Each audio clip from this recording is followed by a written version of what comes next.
우리 오늘 2단 특강이라고 해서 너무 뭐 이렇게 긴장하시거나 딱딱하거나 이렇게 생각 안 하셨으면 좋겠어요.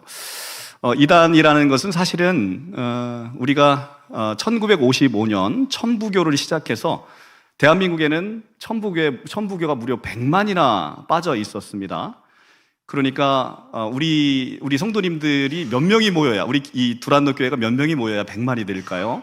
그 엄청난 인원들이 사실은 우리 정통교회에서 신앙생활을 하다가 천부교회에 빠지는 이런 안타까운 일이 있었습니다. 그 이후에 대한민국에는 많은 이단들이 나타났는데 동일한 형태로 우리를 미혹하고 우리를 하나님의 사랑에서 빼앗아서 우리를 하나님의 사랑에서 멀어지게 만드는 그런 일들을 하고 있었습니다. 우리가 한두 번은 당하면 괜찮아요. 그러나 같은 방법으로 여러 번 당하면 우리는 그 사람을 뭐라고 부릅니까? 네. 하여튼 우리가 같은 방법으로 여러 번 피해를 당한다는 것은 바보스러운 거예요. 그래서 그렇게 많은 이단들이 지금 여러분들 가보시면 여호와 증인이 파수대라는 간판을 세워놓고 여러분에게 전도하지요. 그 다음에 하나님의 교회 그 안상홍 증인회에서 여러분들 초인종 누르고 그렇게 전도하지요. 또 신천지 있지요. 너무나 많은 이단들을 우리가 주변에서 볼 수 있습니다. 여러분과 같이 똑같이 신앙생활 하시던 분들이에요. 안타깝습니다. 그 영혼들을 보시면서 우리 성도님들이 불쌍하고 긍일하게 여기는 마음을 가지셨으면 좋겠습니다.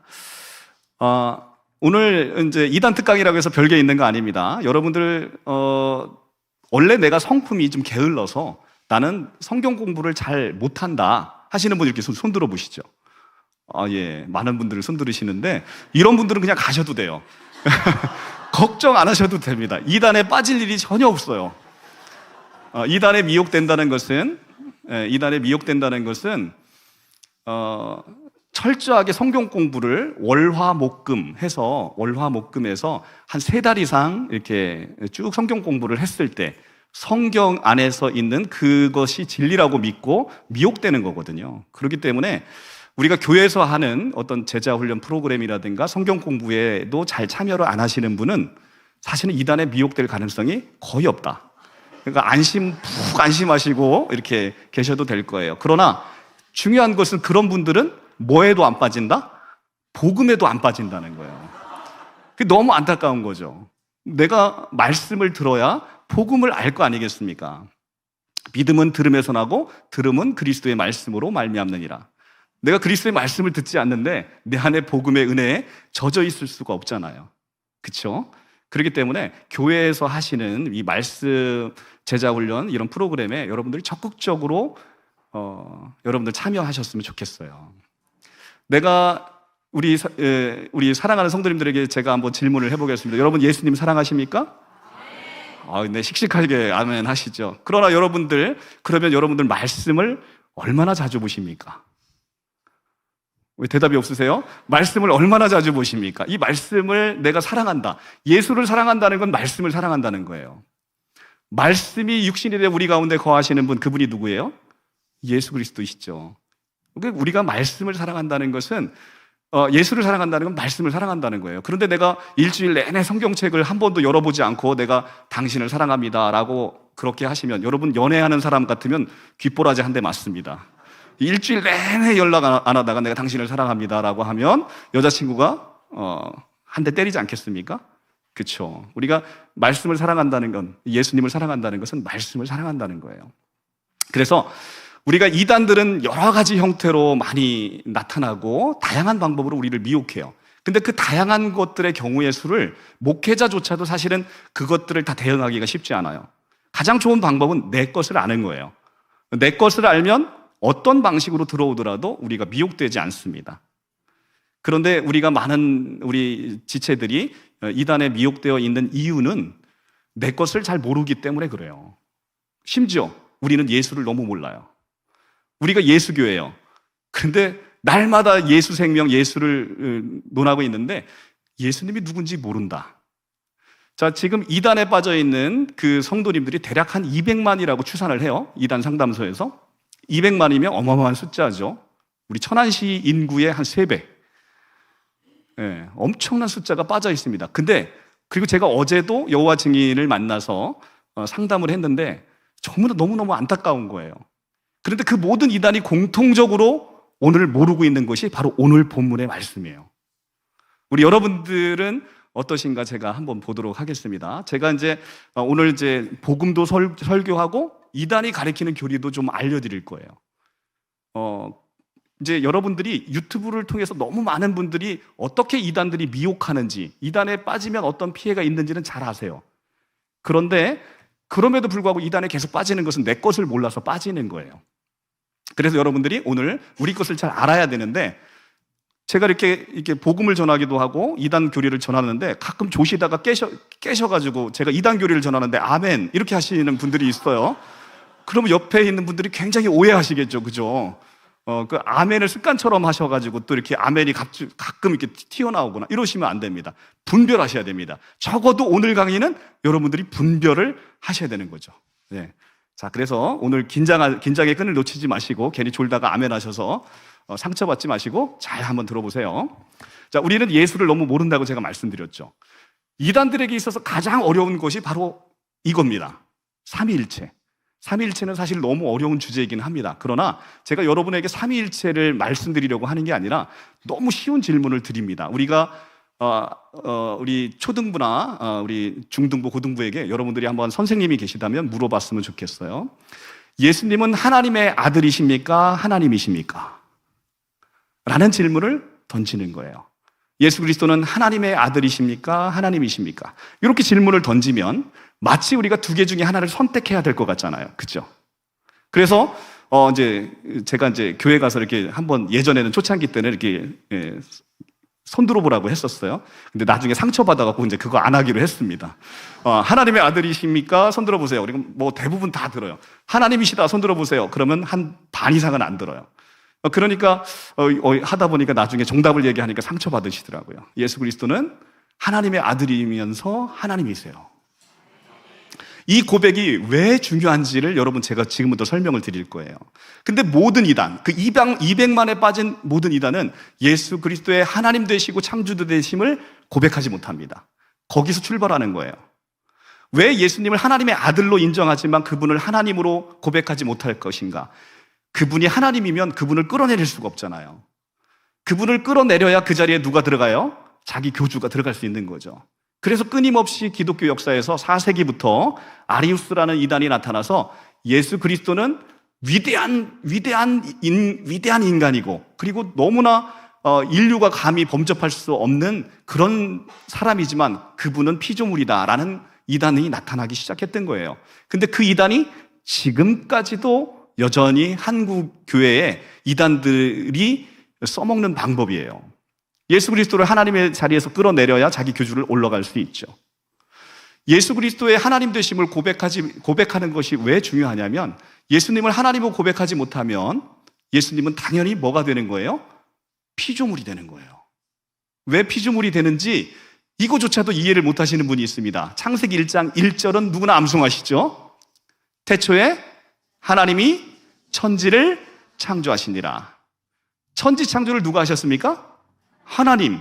예수가 하나님이 아니시면 예수님은 만들어진 존재, 피조물이 되는 거예요. 개미와 인간의 차이가 클까요? 아니면 피조물과 하나님의 간격이 클까요? 그렇죠. 피조물과, 여기 두란노교회는 역시 훌륭합니다. 피조물과 하나님의 간격이 훨씬 큰 거예요. 그러니까 우리가 예수님을 하나님으로 고백하지 못하면 자연스레 뭐가 되냐면 피조물이 돼요. 근데 그렇게 우리와 함께 신앙생활했던 그 많은 분들이, 그리고 또 그 중에는 장로님도 이렇게 계시다가 그분들이 이 고백을 몰라서 이단에 빠진다. 안타깝지 않습니까? 그렇죠? 어느덧 예수 그리스도를 피조물로 생각하고 신앙생활을 해왔다는 것이죠. 우리 성도님들이. 안타깝기 그지없습니다. 예수는 우리가 인정하든 인정하지 않든 그분은 객관적으로 하나님이세요. 근데 그 객관적인 하나님을 나의 하나님으로 고백하는, 이 주관적 그리스도로 내가 그분을 하나님으로 고백하는 건 또 별개의 문제이지만, 어쨌든 그분은, 그죠? 우리가 창조 질서 안에서 모든 질서, 예를 들면 지구가 태양 주위를 돌아요. 그런데 지구가 태양 주위를 돈다고 우리가 인정하지 않아도 지구는 태양을 돌아요.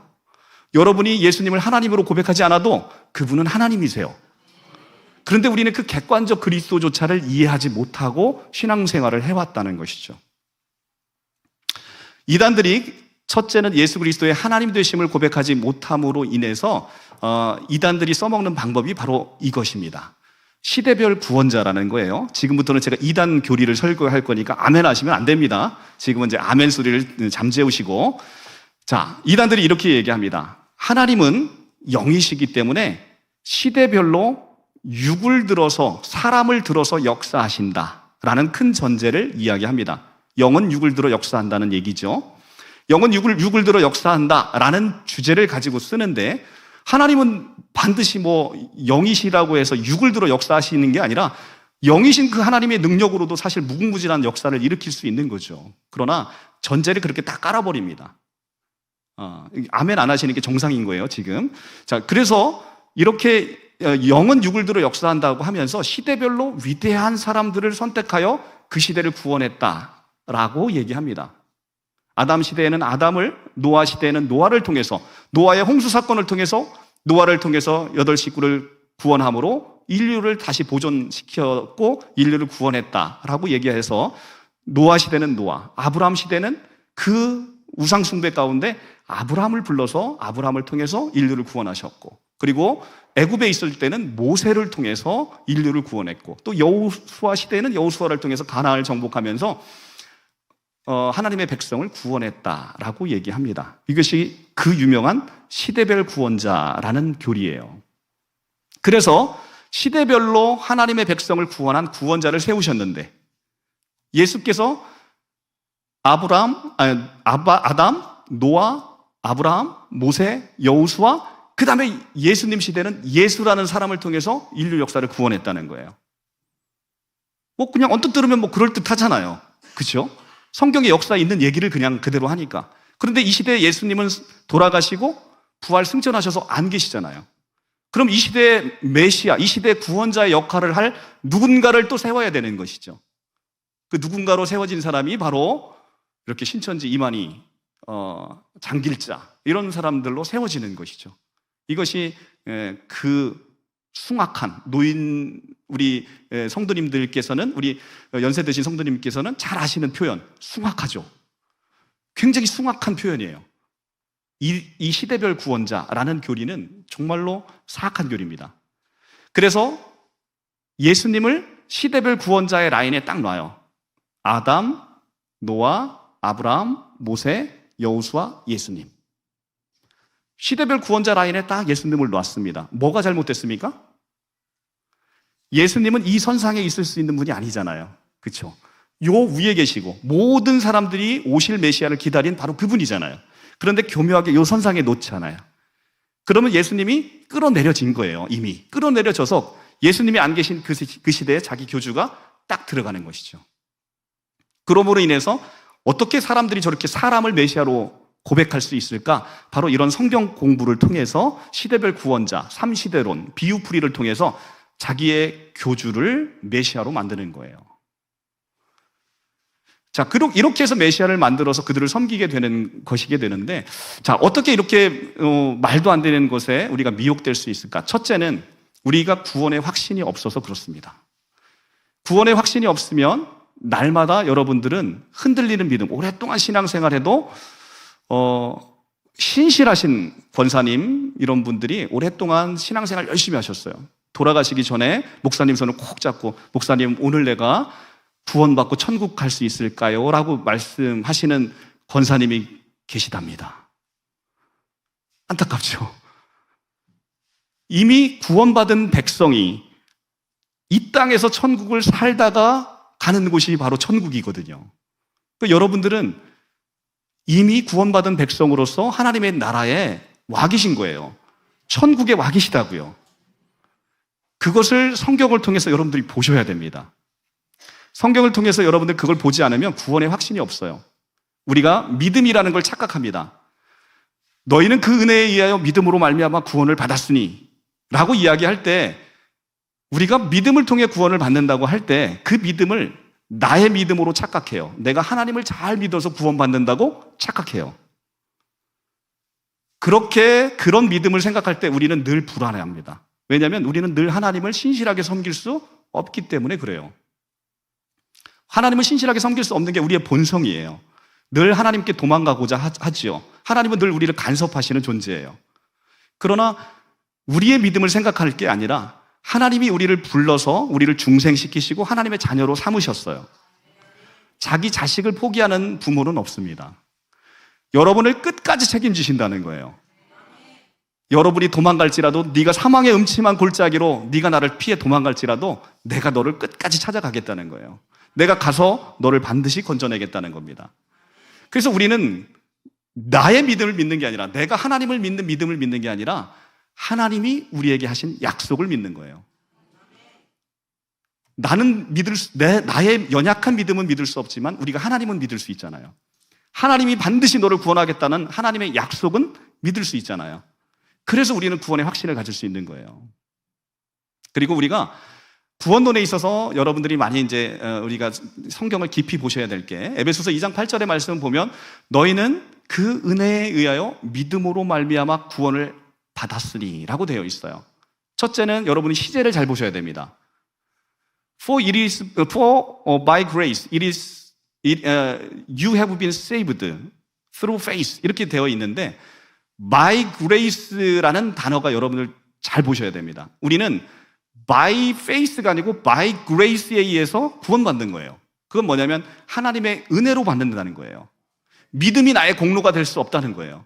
내가 하나님을 잘 믿어서 구원받으면 누구 공로예요? 내 공로죠. 어깨에 뽕이 빡 올라가는 거죠. 어깨에 힘이 너무 들어가는 거예요. 내가 하나님 잘 믿어서 나 구원받았구나. 여러분 공로예요. 하나님은 그런 구원을 생각하신 적이 없다는 거죠. 하나님의 은혜에 의하여, by grace예요. 하나님의 은혜에 의하여 값없이 거저 구원함을 주셨다는 거예요. 두 번째 보셔야 될 게 바로 시제입니다. 현재 완료 시제예요. 영어 성경 가서 보시면, 원어 성경 보시면 더 좋겠지만 영어 성경 가서 보시면 현재 완료 시제로 되어 있어요. You have been saved. 현재 완료 시제로 이미 여러분은 에베소 교회에 그때 있었던 성도님들은 예수님 돌아가신 이후에 지금 사도 바울의 메시지를 받고 있는 성도님이에요. 우리 같이 똑같이. 그런데 여러분은 이미 구원을 받았답니다. 현재 완료 시제로. 할렐루야. 내가 잘 믿어서 나중에 구원을 줄 게 아니라 이미 믿고 있는 너는 구원을 받았대요. 하나님이 그렇게 선포하셨습니다. 너무 기쁘지 않습니까?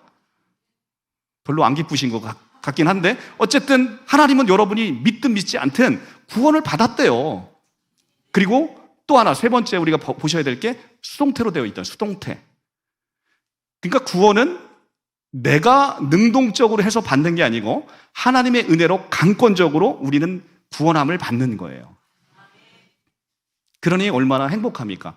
그 일은 나의 일이 아닌 거예요. 그 일은 하나님의 일인 거예요. 하나님의 열심으로, 하나님이 여러분을 사랑하는 열심으로 이미 구원을 받았다는 거예요. 그러니까 구원받기 위해서 뭐 할 생각 하지 마시라는 거예요. 이미 다 구원받기 위해서 뭘 막 했는데 하나님 여러분에게 하시는 말씀 뭐예요?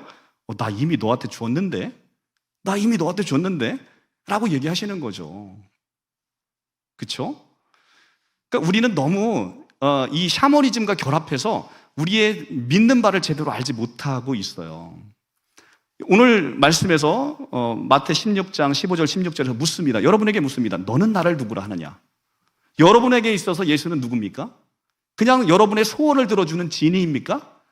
여러분이 어려울 때 여러분의 흑기사처럼 나타나셔서 여러분의 그냥 어려운 것을 도와주는 바로 그런 존재이십니까? 여러분에게 있어서 이 말씀은 베드로에게만 물어보는 게 아니라 여러분 한 사람 한 사람에게 물어보는 거예요. 너에게 있어서, 너희들에게 있어서 나는 누구냐 도대체.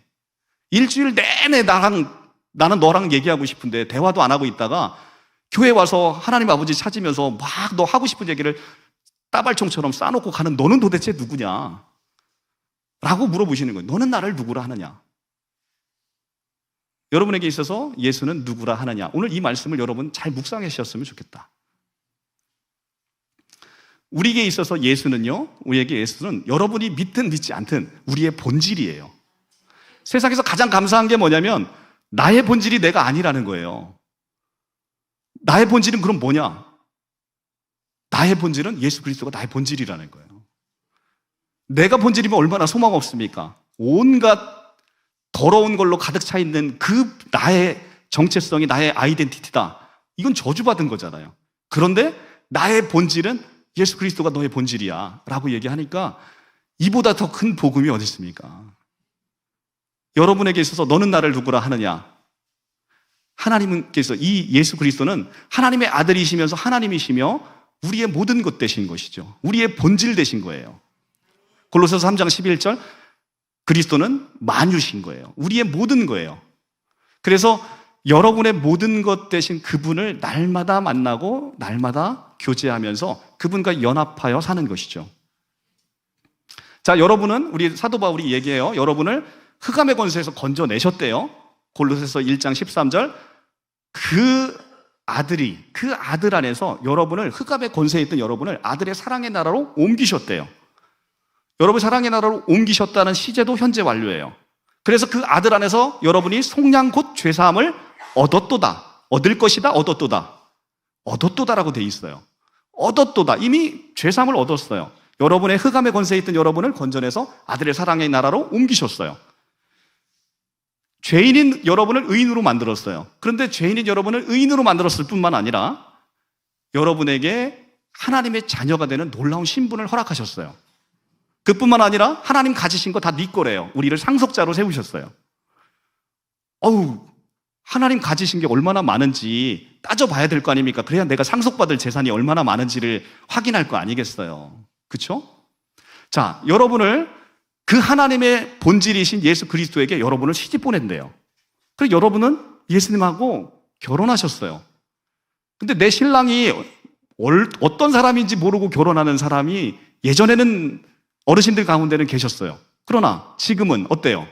지금 그런 분들이 있어요? 내 신랑 될 사람을 꼼꼼하게 살피죠. 근데 왜 예수님은 안 따져보냐고. 예수님도 꼼꼼하게 따져봐야죠. 얼마나 많은 것을 가지고 계시고 그분이 어떤 분이신지. 그죠? 그래서 그분이 나의 신랑 되셨는데 그분은 만왕의 왕이시라는 거예요. 모든 걸 다 갖고 계시는 거예요. 근데 그거를 나와 함께 나누시는 거죠. 하나도 집에 있는 신랑하고는 달라요. 나의 것을 다 나누시는 거, 공유하시는 분이에요. 가끔 그런 신랑이 계시기도 하십니다. 그런데 진짜 우리 예수님은 자기 가진 모든 것을 다 주시는 분이에요. 그분이 우리 신랑 되셨다는 거죠. 그래서 여러분이 딴 길로 갈 때 내가 그 길을 가시로 막고 담으로 싸서 네가 다른 곳으로 가지 못하고 반드시 네가 나에게 돌아오도록 만드신다고 언약하신 분이에요. 그러니까 사실은 구원이라는 개념 속에 두려워하는 크리스찬처럼 안타까운 분이 없어요. 여러분에게 이미 하나님께서는 그 구원이라는 건 시작 단계에서 주시고 시작하는 거예요. 이것이 세상의 종교와 달라요. 세상의 종교는 신에게 비유를 잘 맞추고 신에게 아부를 잘하면 그 신이 감동을 해서 그 사람을 축복을 줄 수도 있고 저주를 줄 수도 있지만 우리 하나님은 그게 아닌 거예요. 여러분에게 이미 모든 축복을 다 주고 시작하는 거예요. 그래서 믿음의 여정을 가고 있는 겁니다. 그러니까 여러분에게 이미 다 주셨는데 성경은 끊임없이 여러분에게 주었다 현재 완료시로 쓰고 있는데 그럼에도 불구하고 하나님 계속 주시옵소서 하면 안타깝잖아요. 어머니가 밥상 다 차렸는데 어머니가 밥상 차렸는데 아들이 일어나갖고 계속 어머니 밥 좀 주시옵소서 하면 얼마나 안타까워요. 그렇죠? 예, 누가 지금 이렇게 크게 웃으셔? 그러니까 그런 자녀분이 있으셨어요? 네. 하여튼 밥상을 다 차려주셨다고요. 밥상을 다 주셨다고요. 그래서 요한복음 5장 24절 진실로 진실로 너에게 이르노니 내 말을 듣고 나 보내신 이를 믿는 자는 영생을 얻었고 심판에 이르지 아니하나니 사망에서 생명으로 옮겼느니라. 거기서 미래 시제가 있습니까? 미래 시제가 단 한 개라도 있어요? 없잖아요. 우리가 하나님의 진노 아래에서는 이미 구원받은 백성으로 서 있는 것, 그것을 우리는 그리스도인이라고 이야기하는 거예요. 여러분 안에 성령이 계시다는 건요, 놀라운 겁니다. 근데 여러분 안에 성령이 고린도전서 3장 16절에 사도 바울이 그 얘기를 하죠. 너희는 너희가 성전인 것과 너희 안에 하나님의 성령이 거하는 것을 알지 못하느냐라고 이야기를 해요. 너무 놀라운 얘기죠. 우리 안에 뭐가 있다? 성령이 계시다. 성령이 계시다는 거의 의미가 뭐예요? 성령은 거룩한 영이에요. 죄가 있는 곳에는 잠시도 계실 수가 없는 곳이에요. 여러분 안에 성령이 있다는 건 여러분이 이미 죄사함을 받아서 깨끗하게 되었다는 거예요. 여러분 안에 성령이 계십니까? 그럼 여러분은 이미 죄사함의 선포를 받은 거예요. 너무 놀랍지 않습니까? 그러면 내 안에 성령이 계시는지를 저는 잘 모르겠는데요? 그럴 수 있어요. 그래서 사도 바울이 또 뭐라고 얘기하냐면 고린도전서 12장 3절에서 누구든지 성령으로 아니하고는 예수를 주시라 할 수 없느니라. 여러분을 예수 그리스도를 여호와로, 예수 그리스도를 여러분의 삶의 주인으로 그렇게 고백하고 계십니까? 그럼 여러분 안에 뭐가 있는 거라는 거예요? 성령이 계시다는 거예요. 그건 성령의 역사라는 거예요. 그러면 여러분은 이미 예수의 보혈이 발라져서 여러분 안에 하나님의 구원의 선물이 이미 들어와 있다는 거죠. 그러니까 지금 이제 제발 목사님 손 붙잡고 돌아가시기 전에 목사님 제가 오늘 구원받을 수 있을까요? 라고 얘기하시면 목사님이 식은땀 한 방울 쭉 흘리시는 거죠. 아, 내가 여태까지 가르친 것이 헛됐구나 라고 하면서 목사님이 자괴감에 빠지는 거예요. 그렇죠? 우리 사랑하는 성도님들에게 이 구원은 놀라운 축복으로 이미 시작점에서 주어졌다. 그래서 우리는 천국이라는 개념을 너무 오해하고 있는 것이죠. 우리가 신앙생활 잘하다 가면 하나님이 우리를 어여삐 여겨서 우리가 육신의 장막이 거치고 나면 우리가 천국으로 하나님이 우리를 보내주시겠지라고 생각하는 것은 샤머니즘적인 관념이에요. 천국은 마태복음에만 나오는 거예요. 복음서에서. 마태복음에서만 나오는 그 단어는 다른 복음서에서는 하나님의 나라로 되어 있어요. 하나님의 나라라는 건 뭐냐면 흑암의 권세에 있던 여러분을 아들의 사랑의 나라로 옮긴 거예요. 그래서 하나님의 통치가 시작된 거예요. 여러분을 누가 다스리고 있습니까? 하나님이 다스리고 계시잖아요. 거기가 천국이라는 거예요. 우리가 즐겨 부르는 찬양 438장 찬양 가면 내 영혼이 은총 입어 중환제짐 벗고 보니 슬픔 많은 이 세상도 천국으로 화하도다. 할렐루야 찬양하세. 내 모든 죄 사함받고 주 예수와 동행하니 그 어디나 하늘나라. 그 어디나 하늘나라. 하늘나라는 천국이라고 말씀드렸죠. 주 예수와 동행하는 그 어디나 하늘나라래요. 여러분 주 예수와 동행하고 계십니까? 그럼 어디 계신 거예요? 하늘나라 천국에 계신 거예요. 그런데 찬양 따로, 인식 따로, 찬양 따로, 믿음 따로 라고 신앙생활 하시면 안 되시겠죠. 여러분은 이미 주 예수와 동행함으로 날마다 천국에 와 있다는 거죠. 그런데 왜 천국이 이 모양이요? 이렇게 생각하실 수 있어요. 그죠? 그렇습니다. 그렇게 생각하실 수 있어요.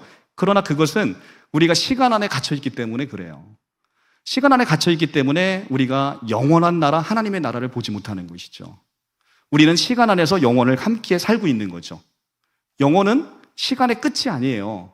자, 우리 여기 두란노 교회 이제 제가 보다 보니까 예수 생명, 영원한 생명, 그것을 누리는 것이 굉장히 강조되어 있습니다. 그런데 우리가 오늘 본문의 마태 16장 15절, 16절의 말씀이 중요한 이유는 예수님이 하나님 되심을 우리가 고백하지 못하면 어떤 문제가 생기는지 아주 중요한 문제가 생기는 걸 보여드릴게요. 예수 생명은 예수 성경에는 우리에게 영생을 허락하신다고 돼 있어요. 아까도 제가 요한복음 5장 24절을 얘기하면서 내가 진실로 너에게 이르노니 내 말을 듣고 나 보내신 이를 믿는 자는 영생을 얻었고 영생을 얻었대요. 근데 이 영생이 우리는 어떤 것인지를 잘 모른다는 거죠. 영생이.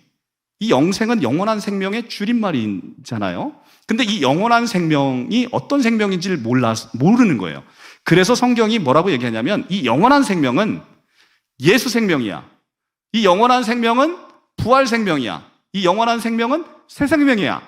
라고 얘기를 해요. 우리가 새 생명 축제를 하잖아요. 새 생명 축제를 하는데 그 생명이 뭔 생명인지를 모르니까 새 생명을 전달을 못하는 거죠. 자, 보십시오. 여러분 안에 생명이 있어요, 없어요? 있어요. 그러면 여러분이 가지고 있는 생명과 영원한 생명은 같아요, 달라요? 다르죠. 아, 이거는 이제 이단교리 아닙니다. 이제 아멘 하셔도 되는 거예요. 네, 아멘 하셔도 되는 거예요. 영원한 생명은 여러분이 갖고 있는 생명과 다른 생명이에요. 완전히 본질이 다른 생명이에요. 그것도 어마어마하게 다른 거예요. C.S. 루이스의 순전한 기독교의 표현을 빌리자면 제가 이 영원한 생명이라는 것을 저도 그 책을 보고 비로소 깨달았어요. 20년 넘게 평신도로 신앙생활 하다가 제가 신학을 하면서 그 C.S. 루이스의 순전한 기독교를 보면서 비로소 깨달은 거예요. 그 영원한 생명이라는 게 무엇인지. 위대한 조각가가 저랑 똑같이, 조각을 정말 잘하는 사람이 있는데 저랑 똑같은 사람을 만들었어요. 그리고 옷도 딱 입혀놨어요. 서 있으니까 누가 진짜 사람인지 모를 만큼 똑같이 만들었어요. 그런데 저는 여러분과 소통하고 밥을 먹고 여러분과 교제합니다. 여기 서 있는 이 조각상이 저를 부러워해요. 나도 저 생명을 가졌으면 좋겠다. 얘는 무생물이기 때문에 그걸 전혀 못하는 거죠. 외형은 똑같이 생겼으나 전혀 생명이 있지 않아서 사람이 누리는 그 생명의 가치를 전혀 누리지 못하고 사는 거예요. 얼마나 불쌍해요? 그런데 어느 날 이 무생물인 조각상에게 사람의 생명이 전해질지도 모른다는 소문이 돌기 시작했다는 거예요. 그리고 실제 이 무생물이 생명을 얻게 됐어요. 어느 날 여러분 인형이라고 생각했는데 그 인형이 돌아다녀 보세요. 놀래요? 안 놀래요? 놀래는 정도가 아니고 아마 너무 깜짝 놀라서 자빠지실 거예요. 정말 기정출풍할 일이잖아요? 근데 그거보다 더 놀라운 게 뭐냐면 피조물인 사람이 한 번도 가져보지 못한 예수 생명, 하나님의 생명을 얻게 되는 거예요. 하나님의 생명과 여러분의 생명은 같을까요? 다를까요? 다르죠. 그렇죠. 엄청 다르죠. 제가 아까 말씀드렸잖아요. 무생물이 사람의 생명을 얻는 것보다 더 놀라운 일이 뭐냐면 피조물인 인간이 감히 한 번도 가져보지 못한 창조주의 생명을 갖게 되는 거예요. 그게 바로 영원한 생명이라고요. 예수 생명이 영원한 생명이에요. 왜 예수 생명이 영원한 생명이에요? 그분이 하나님이니까. 하나님의 생명이 꺼져요? 안 꺼져요? 하나님의 생명이 꺼지면 하나님이 아니죠. 우리의 생명은 꺼지잖아요. 길어야 여기 계셔서 아무리 오래 사셔서 어린 친구들이 있어서 한 150년 안에는 다 돌아가실 거 아닙니까? 그렇죠. 우리는 유한한 생명을 살고 있잖아요. 유한한 생명을 살고 있는데 하나님의 생명은 꺼지지 않는 생명이에요. 그래서 우리는 그거를 영원한 생명이라 부르는 거죠. 영원이라는 것은 시간을 초월해 있는 거예요. 그건 하나님의 속성에 속해 있는 것이죠. 그래서 예수가 하나님 되심을 아는 게 너무 중요한 거예요. 우리가 누구 생명을 받았으니까, 예수 생명을 받았으니까 예수 생명으로 새 생명 축제를 하는 거예요. 우리가 갖고 있는 생명으로 새 생명 축제하는 게 아니라 우리가 한 번도 가져보지 못한 그 위대한 생명을 받고 그걸로 새 생명 축제를 하는 거예요. 근데 그 영원한 생명을 요한복음 5장 24절 뭐라고 얘기합니까? 내가 진실로 너에게 이르노니 내 말을 듣고 나 보내실 이를 믿는 자는 영생을 얻었고. 이미 있다는 거예요, 없다는 거예요? 있다는 거예요. 근데 왜 안 느껴지지? 있어요. 여러분 생명이 안에 있어요, 분명히. 그래서 여러분이 움직이는 걸 통해서 내 안에 생명이 있구나 알 수 있는 거죠. 하나님의 생명도 하나님과의 교제를 통해서 내 안에 예수 생명이 있구나. 그걸 우리가 느끼는 거죠. 옛날에는 내가 이런 생각을 한 번도 해보지 못했는데 어떤 사람을 보니까 불쌍해져.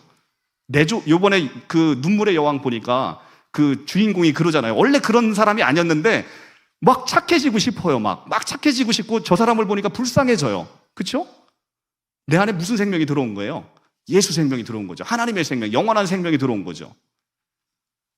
그래서 영원한 생명이 안에 있어서 점차 하나님의 그 자녀로서 우리가 성화되어 가는 걸 느끼는 것이죠. 사도 요한이 얼마나 답답했으면 초창기에 초대교회의 크리스찬들이 얼마나 이 영원한 생명이 너희에게 있는지를 알지 못하기 때문에 사도 요한이 요한 1서를 쓰면서 답답함을 가슴을 치면서 토로하는 거예요. 이 불쌍한 사람들아. 우리 한번 그 성경을 함께 보도록 하겠습니다. 요한 1서 5장을 한번 보겠습니다. 요한 1서 5장 11절에서 13절의 말씀입니다. 신약성경 393쪽이요.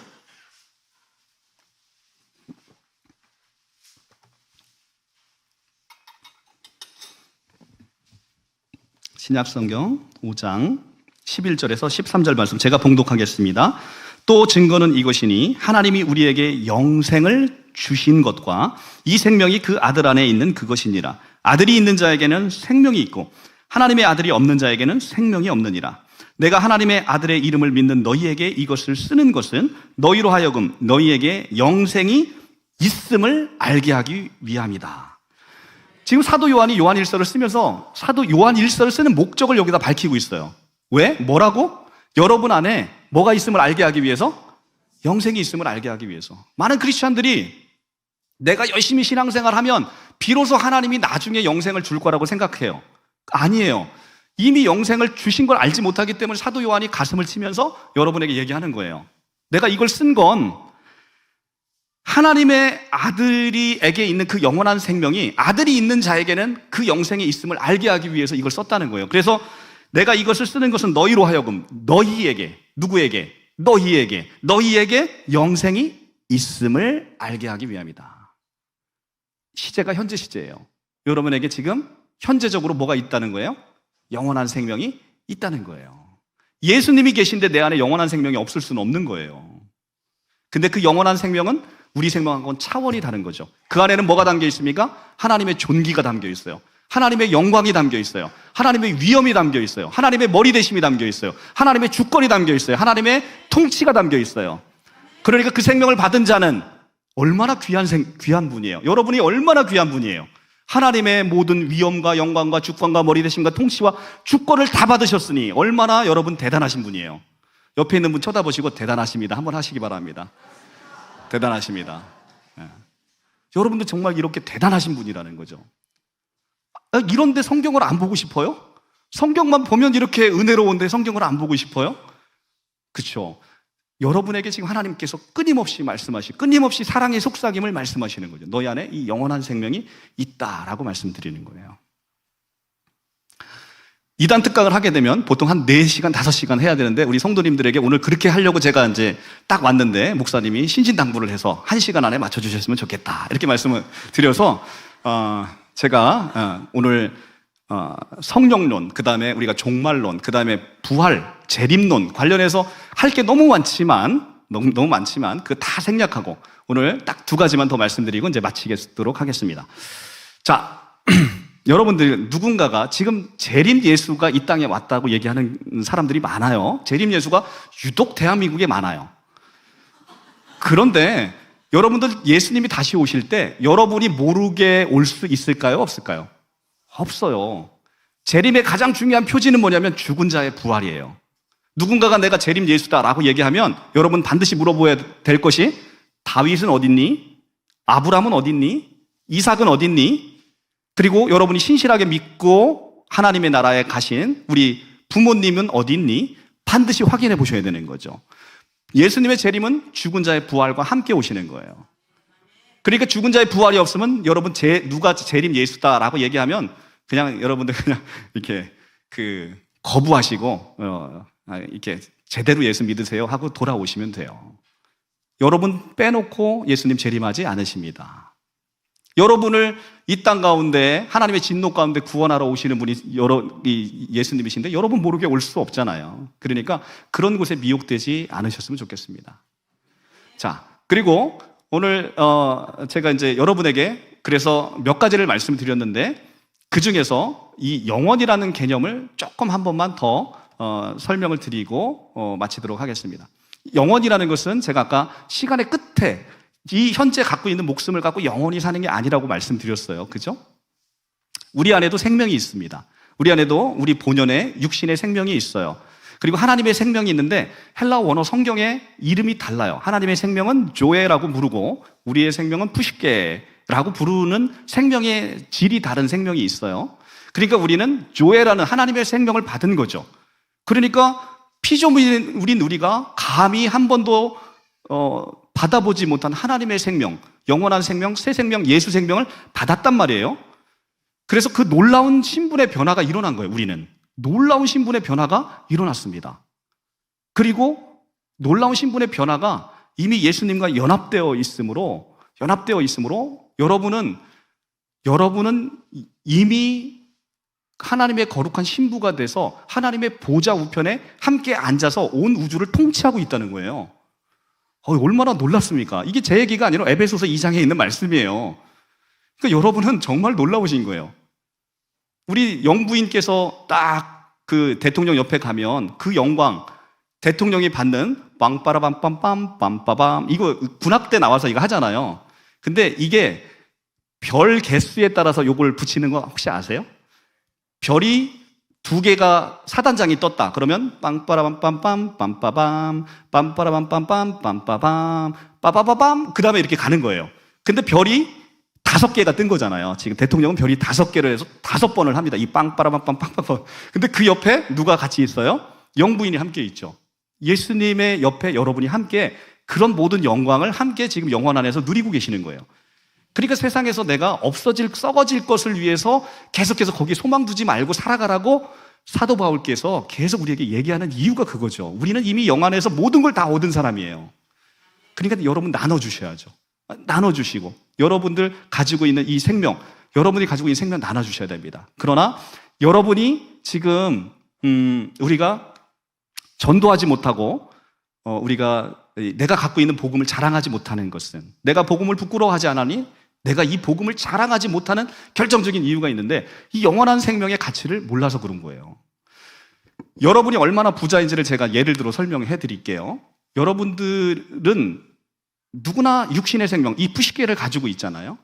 근데 이거 돈으로 한번 환산해 본 적이 별로 없어요. 이건희 회장님이 돌아가시기 전에 5년 동안 이렇게 지금 누워 계신 거 알죠? 삼성그룹에서 여러분을 찾아왔습니다. 우리 회장님이 전 재산을 다 드릴 테니까 우리 회장님과 여러분을 바꿔주십시오 라고 얘기하면, 우리 젊은 사람들 말고 좀 연세 있으신 분들 어때요? 바꿔주셔요? 바꿔주시지 않으셔요? 안 바꿔주셔요. 근데 아무리 오래 살아도 100년 못 사시잖아요.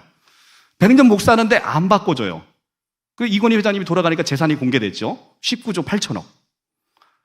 다 19조 8천억을 다 줘도 안 바꿔요. 안 바꿔주십니다. 그렇죠? 왜 안 바꿔주죠? 이 내 생명의 가치는 그것보다 더 하다는 거죠. 여러분은 얼마나 부자예요 지금? 여러분 옆에 있는 분들 쳐다보고 한번 얘기해 보세요. 여러분 부자십니다. 얘기 한번 해보시죠. 부자십니다. 진짜 부자예요. 왜냐하면 삼성그룹에서 와서 여러분의 생명과 여러분의 육신의 생명과 이건희 회장님의 전 재산을 바꿔준다고 하는데 여러분들을 노 하지 않습니까? 여러분 굉장히 부자이지요. 그런데 이 생명 누구나 가지고 있어요. 여기 계신 분 중에 생명을 안 가지고 계신 분이 누가 있을까요? 아무도 없어요. 다 갖고 계세요. 그런데 그 생명의 가치를 어떤 사람은 느끼고 살고 어떤 사람은 느끼지 못하고 살아요. 느끼지 못하고 사는 사람은 누가 와서 돈을, 이건희 회장의 전 재산을 준다고 해도 안 바꾸는 사람도 있는데 자기 목숨을 스스로 끊어요. OECD 국가 중에 우리가 1등을 하는 게 뭐예요? 자살률이죠. 안타깝잖아요. 자기의 가치를 모르는 거죠. 자기의 가치를 모르니까 스스로 목숨을 끊는 거예요. 자, 이제 그 얘기는 거기까지 접어두고, 지금 그 생명하고는 비교도 안 되는 하나님의 영원한 생명이 여러분에게 와 있어요. 여러분이 가지고 있어요. 그리고 여러분이 축복하는 자를 하나님이 축복하여서 그 영원한 생명을 흘려보내겠다고 하십니다. 그런데 왜 여러분 갖고 있는 생명이 왜 이렇게 아까워서 그거를 안 주세요? 다른 분에게 주셔야 되잖아요. 그렇죠? 아멘. 주셔야 됩니다. 여기 신세계 백화점에서 샤넬백 한정판으로 10개를 준비했답니다. 내일 여러분들에게 나눠줘요. 선착순으로 10명. 그래서 우리 여기 앞에 계신 자매님이 1번 타자로 딱 가서 그걸 받아왔어요. 어제 이단 특강 왔던 강사가 그 얘기를 했는데 그게 진짜인지 거짓인지 모르겠는데 뭐 어차피 내일 거기 가야 되니까 한번 가보지. 아침 일찍 갔어요. 받았어요. 샤넬백 1,000만 원짜리 하나를 받았어요. 그래서 백화점에서 얘기를 합니다. 자매님, 이거 오늘 순서대로 줘야 되니까 절대로 어디 가서 얘기하시면 안 됩니다 라고 얘기합니다. 우리 자매님이 전화를 할까요? 안 할까요? 예? 할 거라는데 손 들어보세요. 할 거라다. 예, 거의 뭐 전성도님이 전화를 하지 말랬는데 그렇게 꼭 해요. 그죠? 왜? 엄청난 은혜를 받았잖아요. 공짜로 거저 1,000만 원짜리 샤넬백을 받았잖아요. 그렇죠? 그런데 내 안에 샤넬백하고는 비교도 안 되는 생명이 있어요. 근데 우리가 그 생명을 전하지 못해요. 왜죠? 내 안에 영원한 생명의 가치를 모르거나 내 안에 영원한 생명이 있는지 몰라서 이 사도 요한 1서를 쓴 사도 요한의 수신자와 동일한 상태에 놓여 있거나, 영원한 생명을 알면 영원한 생명을 전하지 않을 수가 없는 거죠. 그렇죠? 1,000,000원짜리도 내가 불이 나게 아마도 사랑하는 순서의 10명의 순서를 그것으로 확정할 수 있어요. 평상시에 내가 누구를 사랑하는지 이 샤넬백 10개의 한정판을 가지고 전화 들리는 순서를 보면 알아요. 1번 엄마, 2번 언니, 그렇죠? 그 순서에 밀리면 거기에 우리 시어머니는 있을까요? 없을까요? 있죠. 우리 시어머니도 계시죠. 그게 있습니다. 그 순서가 거기에 딱 있는 거예요. 그 순서대로 보면 알 수 있어요. 여러분, 영원한 생명이 계십니다. 영원한 생명이 여러분에게 하나님이 선물로 거저 주셨습니다. 여러분은 안 주시겠습니까? 사랑하는 자들에게 그걸 주시지 않겠습니까? 주시죠. 주셔야 합니다. 여러분, 영원한 생명을 내가 갖고 이 영원한 생명을, 이 가치를 모른다는 것은 참 불쌍한 크리스찬이에요. 그래서 이 영원한 생명은 바로 그런 거였죠. 어마어마한 생명이에요. 그래서 이 영원한 생명 여러분 꼭 누리셨으면 좋겠어요. 성경을, 이 영원이라는 단어는 너무너무 중요한 단어인데요, 이 영원을 모르시면 성경 전체가 보이지 않아요. 하나님은요, 시간 밖에 계시잖아요. 그러니까 모든 것을 현재로 봐요.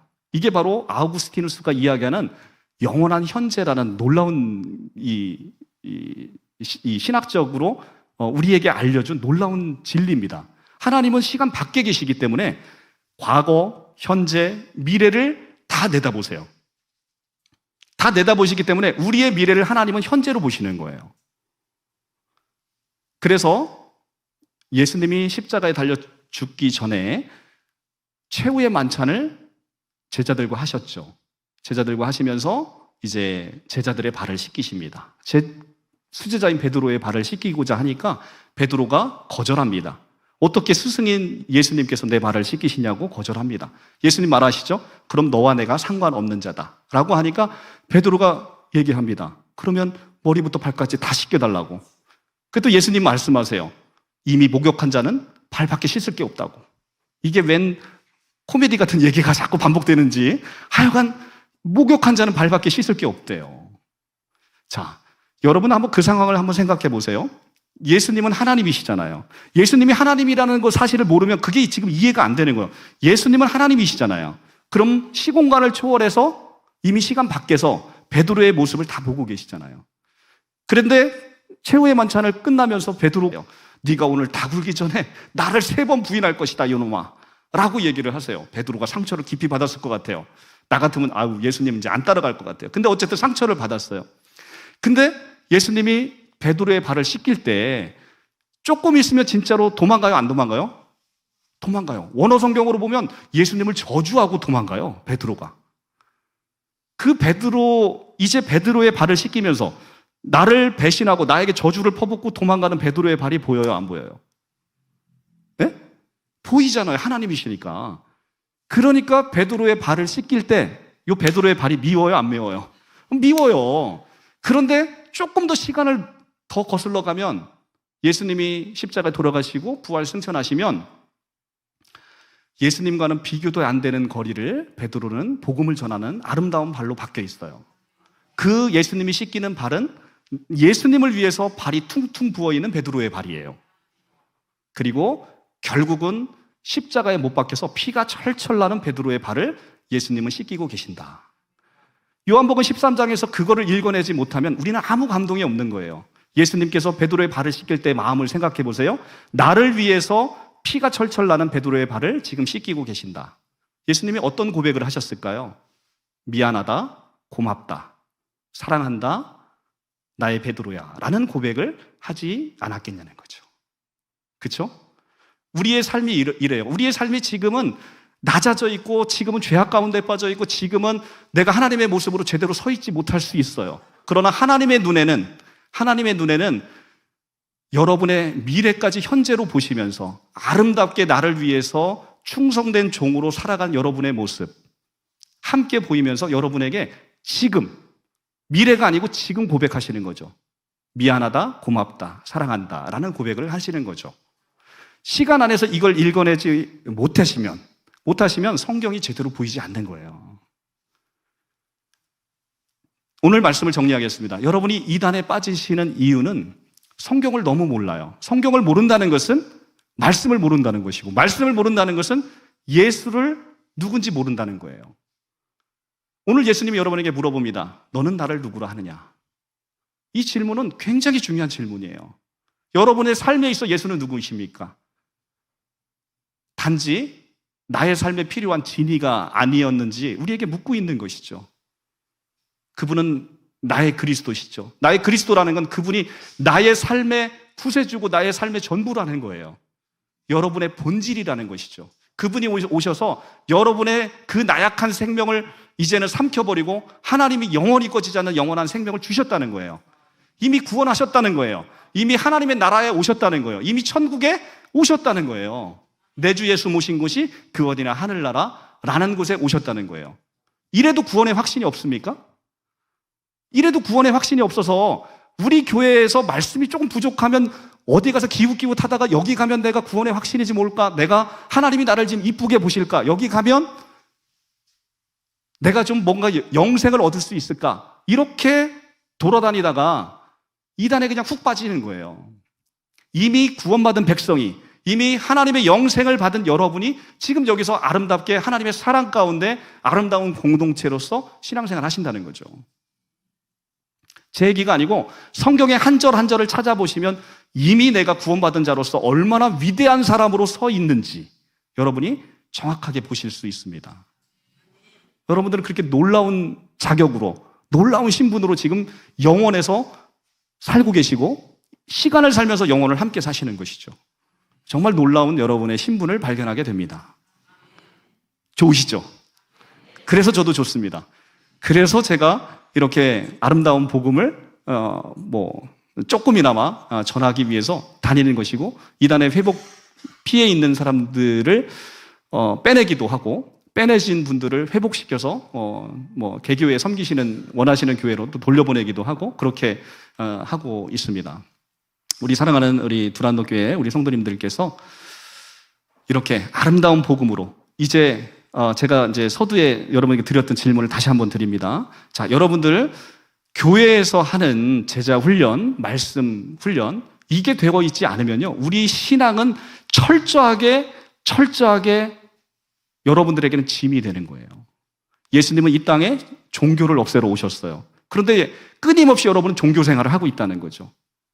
은혜가 나를 끌고 가는 게 아니라 여러분의 욕망이 여러분을 끌고 가서 신앙생활을 하다가 거기서 좌절해서 하나님을 떠나게 되는 불쌍한 신앙인으로 바뀌게 되는 거예요.